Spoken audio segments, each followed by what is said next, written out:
جی میم، میں آپ سے یہ کویشچن کرنا چاہ رہی تھی. آج کل نا فیملی کورٹس میں ڈیورس کے بہت زیادہ کیسز آ رہے ہیں. اس کی کیا وجوہات ہیں؟ دیکھیے آج کل کے دور میں جیسے آپ بھی جانتی ہیں اور سب جانتے ہیں، چونکہ ہم یہ دونوں اسپاؤسز کے درمیان کے ایک کانٹریکٹ ہوتا ہے، شادی کا کانٹریکٹ جو ہوتا ہے. بیسیکلی اس میں سب سے بڑا مسئلہ یہ آتا ہے کہ جب ہم لوگ عدم برداشت کا شکار ہو جاتے ہیں اور جب ہمارے بڑے بھی ہمیں صبر کرنا نہیں سکھاتے تو پھر اس طرح کے معاملات سامنے آتے ہیں. دیکھیے یہ جو دو ہسبینڈ اینڈ وائف کا رشتہ ہے نا، یہ بڑا میوچل انڈرسٹینڈنگ سے چلنے والا رشتہ ہے. ایون کوئی بھی رشتہ ہو، بہن بھائی کا رشتہ ہو، چاہے آپ کولیگز کا رشتہ ہو، کوئی بھی ریلیشن ہو، اس کو برداشت کے ساتھ چلانا پڑتا ہے. اب ہمارے یہاں سب سے زیادہ مسئلہ یہ ہوتا ہے، کچھ خواتین میں بھی برداشت بہت کم ہے، کیونکہ ایک تو خواتین کا ٹکراؤ زیادہ خواتین سے ہو جاتا ہے سسرال میں. ساس کے مسائل، بہو کے مسائل، بہو کا ساس کے ساتھ، ساس کا نند کے ساتھ. دیکھا جائے تو خواتین کے مسائل ہیں، آپس میں ایک دوسرے کے ساتھ میوچل انڈرسٹینڈنگ سے نہیں چلتی ہیں. اور جہاں پہ یہ دیکھا جائے کہ مرد بھی اس بات کو انڈرسٹینڈ نہیں کرتے ہیں،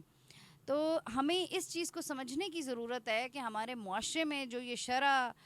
خلا کی بڑھ رہی ہے، اس کو ہمیں کنٹرول کرنا چاہیے اور ہمیں اپنی بیٹیوں کی تربیت اور اس کے ساتھ ساتھ اپنے بیٹوں کی تربیت بھی ایسی کرنی چاہیے جو کہ ہمارے معاشرے کے لیے ایک اہم کردار ادا کر سکیں اور اپنی زندگیوں کو بہتر طریقے سے گزار سکیں، نہ کہ اپنی زندگی کو تماشا بنا دیں اور جو آنے والی خاتون ہے اس کی زندگی کو بھی تماشا بنا دیں. میں تو ایون یہ کہتی ہوں کہ اس کے اندر زیادہ تر جو تکلیف اٹھاتے ہیں وہ اولاد اٹھاتی ہے، کیونکہ جب آپ کی اولاد ہو جاتی ہے تو تب آپ میاں بیوی نہیں رہتے، تب آپ ماں باپ بن جاتے ہیں. پھر ماں باپ بن کے سوچا کریں کہ آپ کے بچوں کا بیٹر فیوچر کس میں ہے. فیوچر کے اچھا کرنے کے لیے سوچیں، نہ کہ آپ آپس کی انا اور نفرت کو پروان چڑھاتے چڑھاتے وہ ایک ایسا پوائزنس ٹری بن جاتا ہے کہ آپ وہ زہر جو ہے اپنی اولاد میں بھی ٹرانسفر کر دیتے ہو جو کہ نہیں نکل پاتا. تو اس کے لیے ہمیں زیادہ برداشت کی ضرورت ہے. اور میم، میں آپ سے ایک اور یہ کویشچن کرنا چاہتی ہوں، آپ وفات میں یا سول میں ہیں؟ میں بیسیکلی کرمنل سائڈ پہ پریکٹس کرتی ہوں اور ساتھ میں فیملی میٹرز کو بھی دیکھتی ہوں. آپ تو کافی اچھی، یعنی کہ آپ کا شمار ہوتا ہے کہ وکیلوں میں، تو اس حوالے سے آپ ہمیں کوئی ٹپ دینا چاہیں گے؟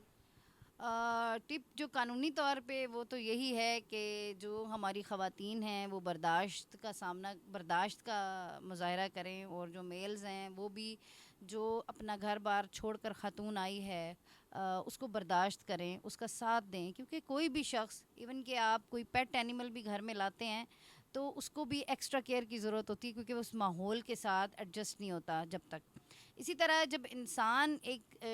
جگہ چھوڑ کے دوسری جگہ پہ آیا ہوتا ہے تو اس کو آپ کی ایکسٹرا کیئر کی ضرورت ہوتی ہے، اس کو برداشت کرنا چاہیے اور اس کو انڈرسٹینڈ کرنا چاہیے، تاکہ آپ کا جو رشتہ ہے وہ معاشرے میں ایک اچھا طور پہ ثابت ہو سکے، اور جو آپ کی آنے والی نسلیں ہیں ان کو پروان چڑھانے میں آپ کو عزت اور صحت والی اولاد جو ہے نا آپ پیدا کر سکیں اور ایک معاشرے میں اپنا اہم کردار ادا کر سکیں. اور میم، اس میں آپ سے ایک اور کویشچن کرنا چاہوں گی کہ ایک بالکل، یعنی کہ ہٹ کے ان چیزوں سے، کہ جیسے کہ ایک چوری کا کیس ہے، وہ آ جاتا ہے آپ کے سامنے، کوئی چوری کرتا ہے اور اس کا پہلے ایف آئی آر درج ہوتی ہے، اس کو تھانے میں لے کے جایا جاتا ہے اور وہ کیس آپ کے پاس آ جاتا ہے، اور آپ اس کی جو ضمانت ہے وہ کتنے دن تک ہو جاتی ہے؟ دیکھیے سب سے پہلے تو ہم کیس کی نوعیت پہ ڈپینڈ کرتا ہے. اگر تو میٹر ایسا ہے کہ جس میں تھوڑے بہت چوری کی گنجائش ہے یا تھوڑی بہت رقم اس میں شامل ہے، تو یا پھر یہ ہوتا ہے کہ کافی سارے ڈکیتی کے جو میٹرز ہوتے ہیں، سب سے پہلے تو وہی بات ہے کہ سب سے پہلے کورٹ نے ریمانڈ جو ہے وہ دینا ہوتا ہے. پولیس چونکہ لیتی ہے ریمانڈ، تو جب تک اس کی انویسٹیگیشن کمپلیٹ نہیں ہوتی، انویسٹیگیشن جب کمپلیٹ ہو جاتی ہے، جب اس کو جوڈیشل کر دیا جاتا ہے، اور ریمانڈ زیادہ سے زیادہ 14 ڈیز تک کا ہوتا ہے، اور اس کے بعد اس کو جوڈیشل کر دیا جاتا ہے. جب وہ جوڈیشل ہو جاتا ہے پھر ہم اس کی بیل اپلائی کر سکتے ہیں. اور اگر اس میں کوئی ایسا مٹیریل، ایسی کنٹرڈکشن موجود ہوگی یا ایف آئی آر جو ہے اس میں کسی بھی قسم کا ابہام پایا جائے گا، بینیفٹ آف ڈاؤٹ جو ہوگا وہ اکیوزڈ کو جائے گا. اور اگر کوئی میٹر جو ہے وہ فردر انکوائری میں آئے گا، اس کو پراپر انویسٹیگیٹ نہیں کیا ہوگا، تو وہ بھی ہمارے پاس ایک گراؤنڈ ہوتی ہے جس کی بیس پہ ہم بیل جو ہے ایزیلی لے سکتے ہیں.